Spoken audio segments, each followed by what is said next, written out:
Sa isang tahimik na subdivision sa Pasay City, isang pamilya ang kakalipat pa lamang sa kanilang bagong tahanan.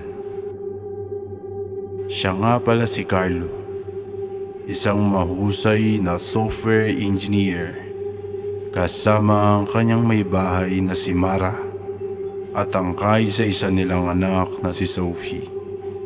Sila ang nakatira sa nasabing tahanan. Maganda ang bahay, malinis, malawak. May malaking bintana, nakita ang burol sa malayo. Pero may kakatubang pangyayari sa bahay na iyon. Tuwing gabi, naririnig ni Carlo na tila may gumagamit sa kanyang paboritong calculator. Alam niya sa kanya sarili na tunog na ang kanyang mag-ina. Kaya't paano mangyayari yun?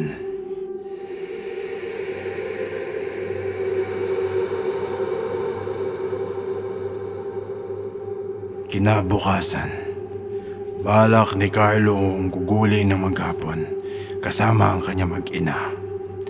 Kaya't inaya niya itong magsimba para na rin makalimutan ang mga nagaganap sa bahay na iyon magmula nang sila'y lumipat. Sa simbahan, pinagigitnaan ni Carlo at Mara ang kanilang anak na taimtim na nakikinig sa sermon ng pare. Tila naiintindihan ang iwiniwika nito. Si Mara naman, imbis na magpasalamat o magpuri sa Panginoon, iniisip na niya kung ano ang kanyang mga bibilin pagkatapos magsimba. Para kasi sa kanya, mas mahalaga pa ang pagsha-shopping kaysa tumunganga ng isang oras sa loob ng simbahan. Si Carlo naman, tama ang iyong iniisip. Lutang, hindi nakikinig sa pare. Ang dahilan lang naman kung bakit sila nagsimba ay nais niyang matanggal ang bumabagabag sa kanyang isipan, ang kababalaghan sa bago nilang tahanan.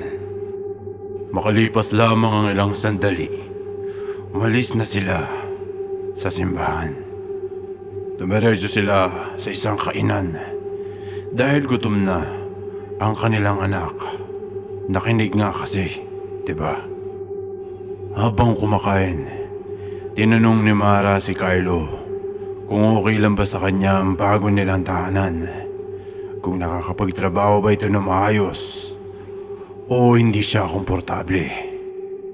Sinagot naman ito ni Carlo. Nagagawa niya naman daw ng maayos ang kanyang trabaho. Ngunit meron nga lang siyang mga nararanasang kakatuwa. At walang pag-aatubiling ikinuwento ni Carlo kay Mara ang nararanasan niya gabi-gabi. Ngunit hindi makapaniwala si Mara sa mga kwento ng asawa dahil hindi ito naniniwala hanggang hindi nito nakikita. Hindi na pinagpilita ni Carlo kay Mara ang kanyang naranasan dahil pareho lamang sila ng paniniwala na hanggat hindi nakikita, hindi maniniwala. Pero totoo ang kanyang naranasan.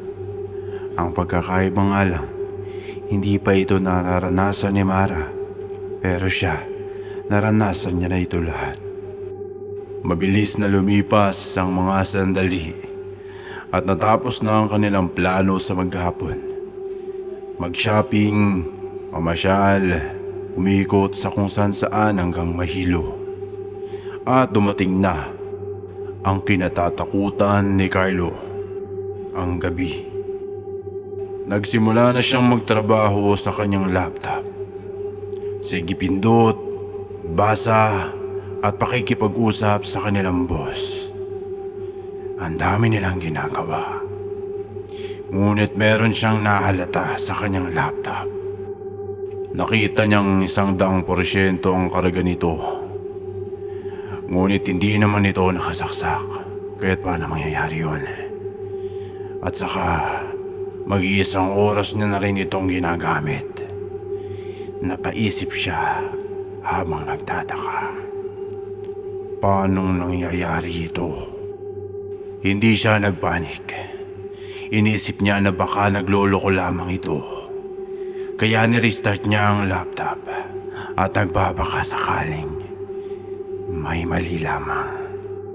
Nang bumukas na ang laptop, agad-agad niyang tinignan kung meron bang nagbago sa porsyento nito at nakita niyang wala. Kaya't kinakabahan siyang nag-wika. Ano kaya ang nangyayari? Minumulto na naman ba ako? Dahil ma-pride si Carlo at ayaw niyang lamunin siya ng takot, kinuha niya ang kanyang cellphone upang mag-TikTok na lamang. Nang sa ganon, mabawasan ang kanyang nararamdaman na takot. Ganun na lamang ang kanyang kilabot na naramdaman nang makita niya ang 3 numero na hindi niya inaasahan dahil nakita niya rin dito sa kanyang laptop. Takot at pagkalito ang kanyang nadadama dahil bago pa lamang siya magtrabaho, alam niyang 20% lamang ang karga nito. Kahit hindi niya alam ang dahilan kung bakit ganun din na nangyari sa kanyang telepono. Kinabukasan, tinanghali ng gising si Carlo dahil hindi siya gaanong nakatulog kakaisip sa kanyang naranasan. Hindi makapaniwala sa nakita. Nagtatanong sa sarili kung dahil lamang ba yun sa pagod o pinaglalaroan lamang siya ng kanyang isipan. Ganun pa man, bumangon na siya para makapagkape at almusal. Nais niya sanang makapag-ikot-ikot at makipagkwentuhan sa kanilang kapitbahay. Makalipas ang ilang sandali, papunta na sana siya sa kanilang sala nang mapadako ang kanyang tingin sa kanilang orasan sa dingding. 100%. Nahintakutan siya at natulala. Paanong mangyayaring ganun na nakalagay sa oras? 1:00. Di ba dapat numero ng oras at minuto lamang? Pero hindi niya maintindihan kung bakit nagkaganon. Nang siya'y matauhan, ibinalik niya ang kanyang tingin sa orasan at nakita niyang 9:45 AM. Bumalik na ito sa dati na parang walang nangyari.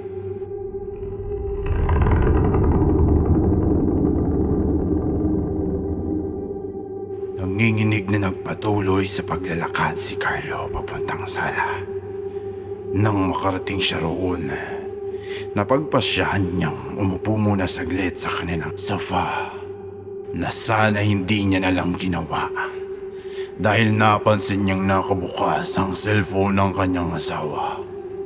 100%. Paulit-ulit niya na lang nakikita ito. Kailan ba siya tatantanan ng 3 numero?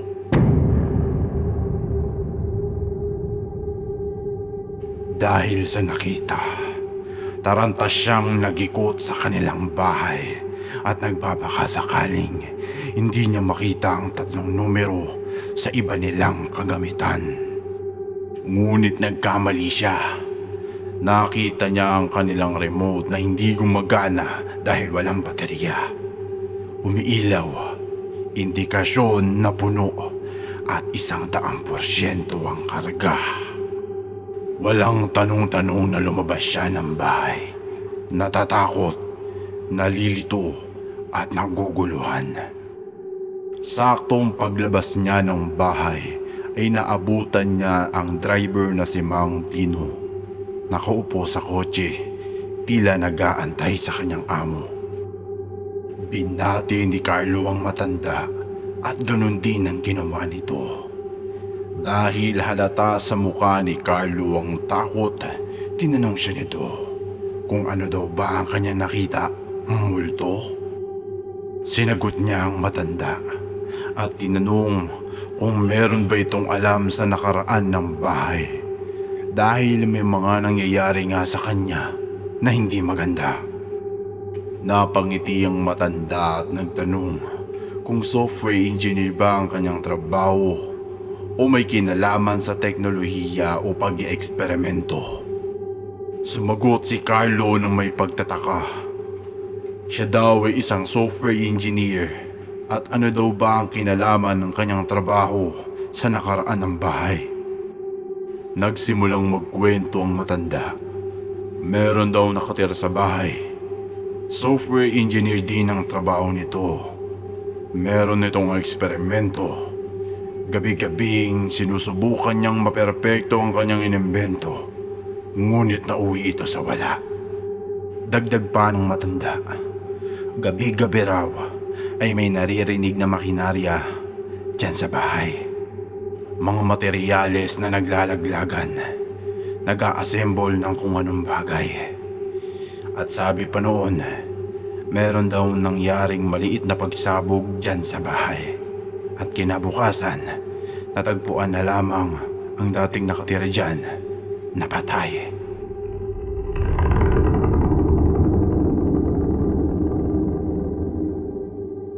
Tumango na lamang si Carlo bilang pagsang-ayon sa sinabi ng matanda.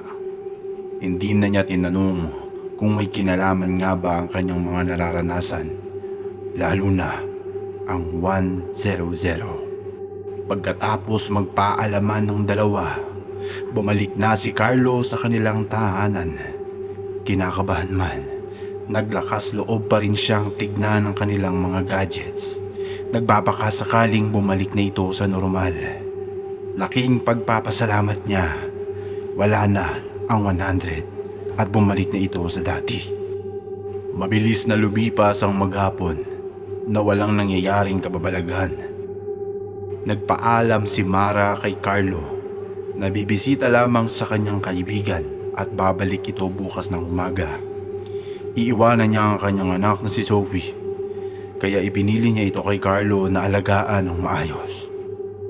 Pumayag naman agad si Carlo sa pakiusap ng asawa dahil hindi naman ito ginagawa lagi ni Mara. At saka natapos na naman ang mga gawain niya nung nakaraang gabi pa. Kaya't walang problema kung may iwan sa kanya si Sophie.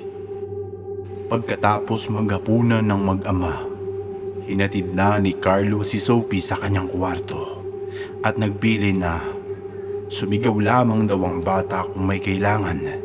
Nasa kabilang kwarto lamang siya at maririnig niya ito. Pagkatapos umang-ayon ng bata, isinarado niya na ang kwarto at siya naman ay pumunta na ng banyo para makapaghilamos at makatulog na rin. Habang nasa banyo, nararamdaman niyang may hindi magandang mangyayari. Hindi niya nga lang alam kung sa kanila ni Sophie o sa kanyang asawa na si Mara dahil wala ito sa bahay. Hindi niya na pinansin ang kanyang kutob. Agad na niyang tinapos ang kanyang paglilinis at dumiretso na sa kwarto. Hindi pa nakakatulog si Carlo ng malalim. Siya ay naalimpungatan at narinig na naman niya na may tila gumagamit sa kanyang calculator. Malakas at tila galit ang tumitipa sa buto ng calculator na ito. Pinapahiwatig ng nilalang na kailangang makita at marinig ni Carlo kung sino at ano ang gumagamit sa calculator na ito. Nahihintakutang bumangon si Carlo. Hinahanap kung saan nanggagaling ang tunog. Wala sa kwarto. Kaya't napagpasyahan niyang lumabas upang hanapin kung saan ito nanggagaling. Napadpad si Carlo sa kanilang sala na gulat na gulat. Dahil nakita niya na tila may tumitipa sa mga buto ng lumang calculator sa ibabaw ng mesa. Nagtataka si Carlo. Paanong magkakaroon ng lumang calculator sa bahay nila? Lahat ng kanilang kagamitan ay bago. Hindi pa lubos na naiintindihan ni Carlo ang nangyayari. Ay meron na namang pumukaw ng kanyang pansin. Unti-unti kasing may rumirehistro sa screen ng calculator. 25, 25, 36, 4, 5, 5. Nang una ay hindi niya maintindihan ang grupo ng numerong iyon. Ngunit nang sinubukan niyang i-add ang mga ito, 100. Napagtanto ni Carlo na hindi na normal ang nangyayari sa kanilang bahay. Mula sa 100% sa laptop niya, maging sa telepono, remote na hindi gumagana, at sa kanilang mga gadget. Babalik na sana siya sa kanyang kwarto, ngunit bago niya pa maiakbang ang kanyang mga paa, nagsimatayan na ang mga ilaw. Dumilim ang bahay. Hindi niya ngayon alam kung saan siya dadaan. Nang marinig niya ang sigaw ng kanyang anak ng, "Papa, tulungan mo ako." Kahit sobrang dilim ng buong bahay, pinilit niyang hanapin kung saan nagmumula ang sigaw ng kanyang anak. Pamilyar siya sa kanyang dinadaanan. Patungo ito ng kwarto ni Sophie. Kaya't nagmamadali niyang binaybay ang pader hanggang umabot siya sa pinto nito. Ngunit hindi si Sophie ang naabutan niya ron. Isang lalaking nakaitim, nakaupo sa kama at hawak ang calculator. Tinanong ni Carlo ang lalaking nakaitim, "Sino ka? Nasaan ang anak ko?" Ngunit ngumisi lamang ito. 100% na. Ikaw na lamang ang kailangan at ang pamilya mo.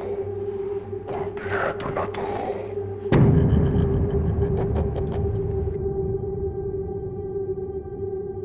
Kinabukasan, masayang pinaparada ni Mara ang kanilang sasakyan sa garahe. Ngunit nagtataka ito. Bakit nga ba hindi nakalak ang gate? May nangyari bang masama? Wala nang inaksayang oras si Mara. Dali-dali siyang pumasok ng bahay dahil may nararamdaman siyang hindi maganda. Nadaanan niya ang kanilang sala. Ang gulo, parang binagyo. Ngunit meron siyang napansing isang bagay. Isang lumang calculator. Hindi pamilyar sa kanya ang gamit na ito dahil hindi niya ito nakikita sa mga gamit ni Carlo. Nagpatuloy na siya sa paglalakad at gusto niyang mahanap niya na agad ang kanyang mag-ama. Nadaanan niya ang kwarto ni Carlo, nakabukas, maging ang laptop nito. Hindi nakasaksak ang laptop, ngunit kitang-kita ng kanyang dalawang malalaking mata ang tatlong numero na 100. Ito yung numero na kinukwento sa kanya ng kanyang asawa. Experiment successful.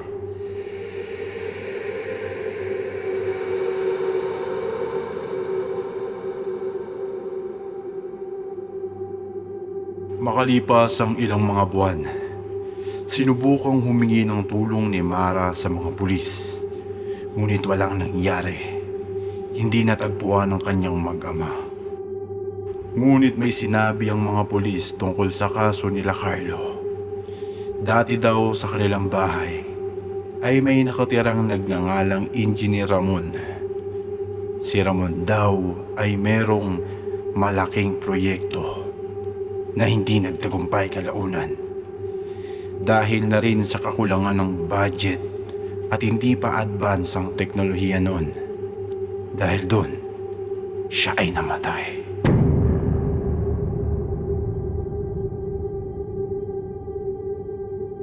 Sabi ng mga eksperto, noong panahong iyon, hindi talaga posibleng magtagumpay ang proyekto ni Ramon dahil sa limitasyon at kakulangan sa kaalaman. Talagang pinipilit niya lang ito. Gusto niyang maging perpekto ang hindi naman dapat. Dahil sa kapalpakan ni Ramon, ang bahay mismo ang naging calculator. na kapag nag-input ka ng numero o tao, isa lang ang pwedeng lumabas o maging resulta nito. Yun ay si Mara.